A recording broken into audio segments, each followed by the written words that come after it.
नमस्कार, स्वागत है आपका केएसजी इंडिया के स्पेशल वीडियो में। मैं हूं गौरव राजगुप्ता। अगर आप सिविल सेवा परीक्षा की तैयारी कर रहे हैं या किसी भी अन्य गवर्नमेंट जॉब के लिए तैयारी कर रहे हैं तो पेश है कुछ खास खबरें आपके लिए। शुरुआत करते हैं हेडलाइंस के साथ। ग्लोबल हंगर इंडेक्स में 107 देशों में भारत 94वें स्थान पर, 14% जनसंख्या कुपोषण का शिकार। भारत और फ्रांस को 2 साल के लिए फिर से इंटरनेशनल सोलर अलायंस यानी आईएसए का अध्यक्ष और सह अध्यक्ष चुना गया।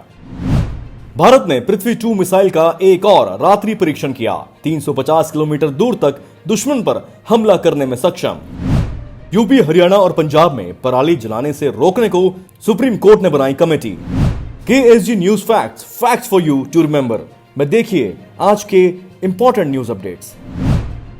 केएसजी स्पेशल ऑन रिपोर्ट में साल 1990 के बाद से भारत में लोगों की औसत उम्र 10 साल बढ़ गई है।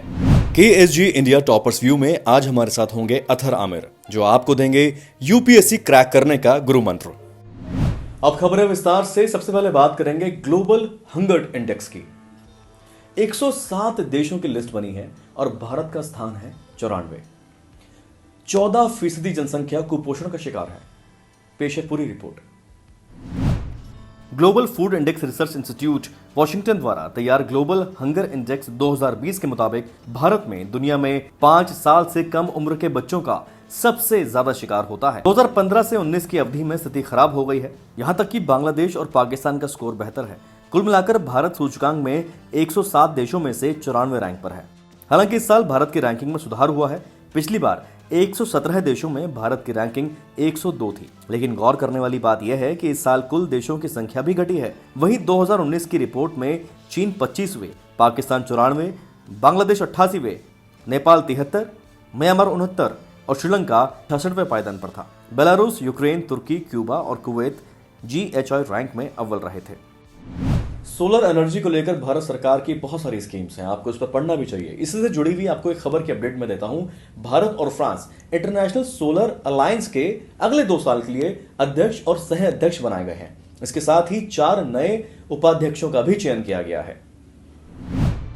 आईएसए का बुधवार को तीसरा सम्मेलन हुआ। आईएसए के तीसरे सम्मेलन में 34 सदस्य देशों के मंत्रियों ने भाग लिया। कुल 53 सदस्य देशों और 5 हस्ताक्षरकर्ता और संभावित सदस्य देश सम्मेलन में शामिल हुए। वीडियो कॉन्फ्रेंसिंग के जरिए आयोजित बैठक में 4 नए उपाध्यक्षों का भी चयन किया गया, जो आईएसए के 4 क्षेत्रों का प्रतिनिधित्व करेंगे। इस पर ज्यादा जानकारी के लिए आप केएसजी एक्सप्लेनर जरूर देखें। यूपीएससी की तैयारी में डिफेंस एक अहम एलिमेंट है। पृथ्वी 2 मिसाइल की बात करते हैं तो भारत ने 1 महीने से भी कम समय में पृथ्वी 2 मिसाइल का दूसरी बार रात्रि परीक्षण किया है। पृथ्वी 2 मिसाइल 350 किलोमीटर तक जाकर दुश्मन का खात्मा कर सकती है। भारत ने शुक्रवार को ओडिशा तट पर स्वदेशी रूप से विकसित परमाणु सक्षम पृथ्वी 2 बैलिस्टिक मिसाइल का एक और रात्रि परीक्षण किया। सतह से सतह पर मार करने वाली अत्याधुनिक मिसाइल को बालासोर के नजदीक चांदीपुर स्थित ITR के लॉन्चिंग कॉम्प्लेक्स 3 से सूर्यास्त के बाद 7:30 बजे दागा गया और परीक्षण सफल रहा। मिसाइल को एक मोबाइल लॉन्चर से दागा गया, जो 350 किलोमीटर की दूरी तक मार कर सकती है। मिसाइल के प्रक्षेपण पथ पर रडारों, इलेक्ट्रो ऑप्टिकल ट्रैकिंग प्रणाली और टेलीमेट्री स्टेशन से नजर रखी गई। बंगाल की खाड़ी में प्रभाव बिंदु के नजदीक स्थित एक पोत पर तैनात टीमों ने मिसाइल द्वारा लक्ष्य को नष्ट किए जाने के दृश्य पर नजर रखी। 1 महीने से भी कम समय में पृथ्वी 2 मिसाइल का यह दूसरा सफल रात्रि परीक्षण है। इससे पहले चांदीपुर स्थित ITR से ही पृथ्वी 2 का पिछला परीक्षण 23 सितंबर को सूर्यास्त के बाद किया गया था। पृथ्वी मिसाइल 500 से 1000 किलोग्राम तक आयुध ले जा सकती है और यह 2 इंजनों से परिचालित होती है। इस मिसाइल को 2003 में सेना के अस्त्र भंडार में पहले ही शामिल किया जा चुका है। सुप्रीम कोर्ट ने दिल्ली NCR में बढ़ते प्रदूषण, जिसका बड़ा कारण है पराली, अब पराली को जलाने से रोकने के लिए जो कदम उठाए जा रहे हैं उनकी निगरानी करने के लिए एक रिटायर्ड जस्टिस, जिनका नाम है मदन B लोकुर की 1 सदस्यीय कमेटी का गठन किया है। यह कमेटी पराली जलाए जाने संबंधी घटनाओं पर एक रिपोर्ट दशहरे की छुट्टियों के बाद सुप्रीम कोर्ट को सौंपेगी। चीफ जस्टिस SA बोबड़े की अध्यक्षता वाली 3 जजों की बेंच ने आदेश दिया कि दिल्ली और पर्यावरण प्रदूषण रोकथाम एवं नियंत्रण प्राधिकरण के सभी अधिकारी जस्टिस लोकुर कमेटी को रिपोर्ट करेंगे। सुप्रीम कोर्ट ने कहा कि पंजाब, हरियाणा और उत्तर प्रदेश में पराली जलाने की घटनाओं पर नजर रखने के लिए लोकुर कमेटी की मदद के लिए राष्ट्रीय कैडेट कोर यानी एनसीसी, भारत स्काउट्स और गाइड्स और राष्ट्रीय सेवा योजना यानी एनएसएस को भी उन क्षेत्रों में तैनात किया जाए। ये मोबाइल टीमें खेतों में आग लगने की सूचना देंगी, जिसके आधार पर अधिकारी कार्रवाई करेंगे। सुप्रीम कोर्ट का यह आदेश एक जनहित याचिका यानी पीआईएल पर आया है, जिसमें मांग की गई थी कि पराली जलाने से रोकने के लिए तुरंत कदम उठाए जाएं। याचिकाकर्ताओं के वकील ने कोर्ट को बताया कि इस साल पराली जलाने की जो संख्या है घटनाओं की, वो 5 गुना ज्यादा बढ़ गई है। अब कोर्ट जब खुलेंगे छुट्टियों के बाद, तो तब तक स्थिति जो है काफी ज्यादा खराब हो सकती है। इसलिए तत्काल इसको रोकने के लिए, कंट्रोल करने के लिए तत्काल आदेश की आवश्यकता है। बेंच ने कहा कि हम इस बात को लेकर चिंतित हैं कि दिल्ली और एनसीआर के नागरिकों को अच्छी और स्वच्छ हवा में सांस लेनी चाहिए। इसके साथ ही सुप्रीम कोर्ट ने हरियाणा, पंजाब और उत्तर प्रदेश के मुख्य सचिवों को उन खेतों की निगरानी में लोकुर कमेटी की मदद करने का निर्देश दिया जिनमें पराली जलाई जाती है। कोर्ट ने कमेटी को सभी सहायता प्रदान करने और बुनियादी ढांचे, परिवहन और मोबाइल टीमों की सुरक्षा की व्यवस्था करने के लिए भी कहा है। तो ये वो इंपॉर्टेंट खबरें थी जो हमने आपको विस्तार से दिखाई, जो आपकी तैयारियों के लिए काफी अहम है। बहुत सारे अखबार हैं, बहुत सारे पोर्टल हैं, क्या पढ़ें क्या ना पढ़ें, कैसे न्यूज स्कैन करें। तो इन्हीं सारे अखबारों को, पोर्टल को हमने न्यूज स्कैन करके एक आपके लिए बनाया है स्पेशल चंक, जिसका नाम है news facts, facts you should remember. आइए देखते हैं।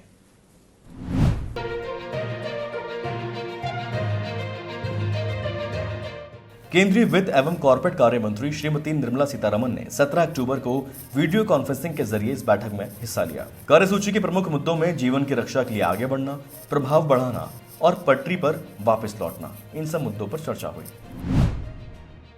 स्कोर था 720 में से 720, फिर भी आकांक्षा सिंह के हाथों से फिसल गई पहली रैंक। आपको बताते हैं क्यों। इस परीक्षा में ओडिशा के शोएब आफ्ताब के साथ आकांक्षा सिंह के भी 720 में से 720 अंक आए थे, लेकिन राष्ट्रीय परीक्षा एजेंसी यानी एनटीए की टाई ब्रेकिंग नीति के तहत कम उम्र होने की वजह से उन्हें दूसरी रैंक मिली। टाई ब्रेकर नीति के तहत उम्र के आधार पर रैंकिंग तय की जाती है। मिल्की वे में डिक्लाइन स्टार फॉर्मेशन पर नई रिसर्च सामने आई है। पुणे स्थित national centre for radio astrophysics के खगोलविदों ने अपग्रेडेड विशालकाय माइक्रोवेव रेडियो टेलीस्कोप का उपयोग करके महत्वपूर्ण सुराग प्राप्त किया है। पीएम मोदी का कहना है कि एमएसपी यानी न्यूनतम समर्थन मूल्य भारत की खाद्य सुरक्षा के लिए महत्वपूर्ण है। एपीएमसी यानी कृषि उपज बाजार समिति सरकार के कामकाज की खरीद और सुधार के लिए प्रतिबद्ध है। एक नए संगठन all India Bodo people's national league for Bodoland statehood ने बोडोलैंड टेरिटोरियल काउंसिल बीटीसी के चुनाव से पहले असम में बोडोलैंड राज्य आंदोलन के पुनरुद्धार की घोषणा की है। रूस ने कहा है कि उसकी नौसेना ने अजरबैजान की राजधानी बाकू के उत्तर में कैस्पियन सागर में सैन्य अभ्यास शुरू कर दिया है। हाल ही में भारत ने फिलिस्तीनी शरणार्थियों का समर्थन करने के लिए UN relief and work agency में $1 मिलियन का योगदान दिया। UN relief and work agency का mission Jordan, Lebanon, Syria, West Bank में फिलिस्तीनी शरणार्थियों की मदद करना है। भारत म्यांमार नौसेना को एक किलो क्लास की पनडुब्बी देने वाला है। किलो क्लास की पनडुब्बी रूस द्वारा निर्मित डीजल इलेक्ट्रिक अटैक पनडुब्बियों के क्लास से संबंधित है। भारत और चीन के बीच म्यांमार का एक प्रमुख औद्योगिक और व्यापारिक साझेदार भारत और चीन के बीच चल रहे सैन्य तनाव की पृष्ठभूमि में भारत का सैन्य समर्थन महत्वपूर्ण हो जाता है। MACS 6478 यह गेहूं की विविधता है, जिसे उपजिंग एस्टिवम भी कहा जाता है, जिसे विज्ञान और प्रौद्योगिकी विभाग के एक स्वायत्त संस्थान अग्रहर अनुसंधान संस्थान के वैज्ञानिकों द्वारा विकसित किया गया है। यह 110 दिनों में परिपक्व हो जाता है और पत्ती और तने की जंग के लिए सबसे अधिक प्रतिरोधी होता है। इसमें अन्य खेती की किस्मों की तुलना में उच्च स्तरीय प्रोटीन, आयरन और जिंक की मात्रा होती है।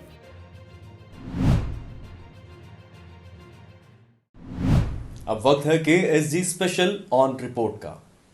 वीडियो के इस हिस्से में हमारी कोशिश रहती है कि हम आपको एक ऐसी रिसर्च या रिपोर्ट के बारे में बताएं जो आपके तैयारियों के लिए भी आवश्यक है, लेकिन उसको क्रिस्प और शॉर्ट तरीके से बताएं, एग्जाम ओरिएंटेड वे में बताएं, कंसाइज्ड वे में बताएं। आपको बताते हैं कि साल 1990 के बाद से भारत की जो जो लोग हैं उनकी औसत उम्र 10 साल तक बढ़ गई है, लेकिन खराब सेहत के साथ। अब रिपोर्ट क्या कहती है? भारत में पिछले साल दूषित हवा, उच्च रक्तचाप, तंबाकू का सेवन, अल्प खुराक और हाई ब्लड शुगर से सबसे ज्यादा मौतें हुई। हाई ब्लड प्रेशर का प्रमुख कारण तनाव होता है। यह जानकारी एक हालिया अध्ययन से सामने आई है। लेसन पत्रिका में शुक्रवार को प्रकाशित अध्ययन report global burden of disease में दुनिया के 200 से अधिक देशों और क्षेत्रों में मौत के 286 कारणों और 369 बीमारियों का आकलन किया गया।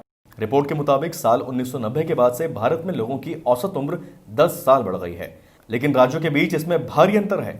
शोधकर्ताओं, जिसमें गांधीनगर स्थित भारतीय लोक स्वास्थ्य संस्थान के श्रीनिवास गोली भी शामिल हैं, उनके मुताबिक भारत में 1990 में औसत आयु 59.6 वर्ष थी, जो 2019 में बढ़कर 70.8 साल हो गई है। लेकिन केरल में यह 77.3 साल है, तो उत्तर प्रदेश में 66.9 साल।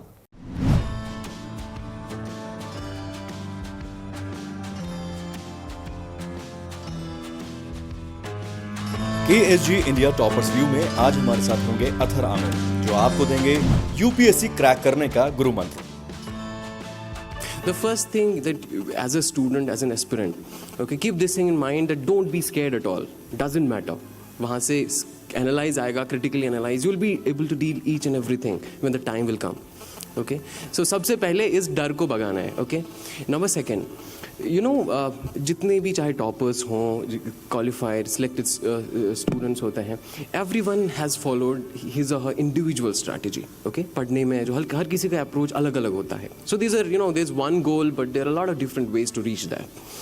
You don't have to get confused because of these, you know, किसी ने एक थोड़ा सा डिफरेंट कहा, किसी ने ये बुक कही, किसी ने दूसरी बुक कही। Don't get, you know, उससे भी अपने आप को कंफ्यूज बिल्कुल नहीं करना है। Okay, it's always good to explore you're on your own.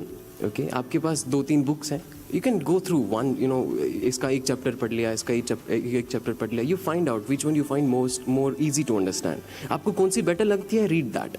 Okay, इसी तरह से your timetable, yeah, my timetable would be different from Anshul's timetable or Faraz's timetable. हम क्या जो भी स्टडी प्लान होता है, you don't have to copy that. Okay, आपको exactly वही नहीं करना, you have to just see कि हम लोग what is the क्या importance है, there's something that we are trying to highlight here when we are telling you, you know, this was the kind of timetable we followed. आपको exactly copy नहीं करना है। Always have your plan, your strategy, जो भी आप follow करते हैं, it has to be unique to you, because हर किसी की, you know, strength areas different होते हैं, वीकनेसेस डिफरेंट होते हैं। So according to your own strengths, weaknesses, you have to plan things accordingly. Somebody would be very good in general studies, somebody would be very good in, you know, in his or her optional subject. अब ऐसा तो नहीं है कि वो, you know, दूसरे बंदे का it would be completely opposite. Now you prioritize things according to your own weaknesses and according to your own strengths. So this was the first thing. दूसरी चीज़ जो मैं कह रहा था, that it's important to explore on your own. इससे क्या होता है, we'll make lot of mistakes. And it's actually very good to make all those mistakes. क्योंकि वो जो जितनी सारी गलतियाँ आप आंसर राइटिंग में, लिखने में, समझने में, गलत बुक पढ़ने में, गलत चीज़ पढ़ने में, all these mistakes you'll be doing exam से पहले। Okay, जब एग्ज़ाम में एक्चुअली जाना होगा, by that time you will be actually well equipped, well prepared. और ये मिस्टेक्स कहाँ पे करें हम, you know, where we do all these mistakes, इसके लिए the best platform is a test series.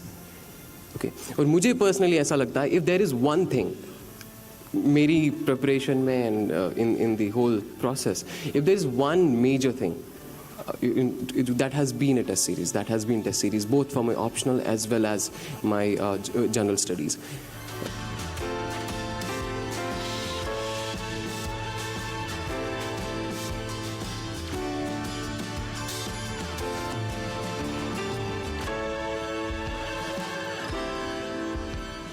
UPSC aspirants का मार्गदर्शन करने के लिए आमिर अथर जी का दिल से धन्यवाद। आप देश सेवा में ऐसे ही अग्रसर रहें और नए कीर्तिमान स्थापित करें। यूपीएससी एस्पिरेंट्स की तैयारी और उनके एग्जाम को ध्यान में रखते हुए ही ये वीडियो बनाई जा रही है कि KSG इंडिया के यूट्यूब चैनल पर ऐसी बहुत सी इंफॉर्मेटिव वीडियो हैं जिसका लाभ आप उठा सकते हैं। इसीलिए चैनल को सब्सक्राइब जरूर कर दें, बेल आइकन दबा दें ताकि कोई भी वीडियो आपसे छूटे ना।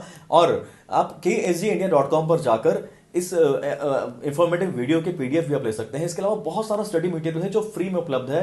ये हम चाहते हैं कि आप इसका लाभ उठाएं। आप वहां जाएं, कमेंट्स करके आप हमें बताएं कि आप और कौन से टॉपिक हैं जिन पर आप चाहते हैं वीडियो हम बनाएं, या आपको लगता है कि हम इसको और कैसे इंप्रूव करें। बहुत लोगों ने कहा कि इसको इंग्लिश में बनाइए, बहुत ने कहा हिंदी में बनाइए। तो हमने कोशिश की है कि हमारी भाषा हिंदी हो, समझ में आसानी से आ जाए, सरल भाषा, आम बोलचाल की भाषा, और साथ में ही जो हमारे जो जितने टेक्स्ट साथ में जाते हैं, जो स्क्रीन पे आप देखते हैं, वो इंग्लिश में चलते रहें, ताकि दोनों काम हो जाए। और इसको मटेरियल जो है वो वेबसाइट पर आपको हमारी मिल जाएगा, ksgindia.com पर। आप मेंस की तैयारी घर बैठे कर सकते हैं। ऑनलाइन प्रोग्राम KSG इंडिया के चल रहे हैं, ज्वाइन कर लीजिए। और मेरी तरफ से आपको बहुत सारी शुभकामनाएं। धन्यवाद।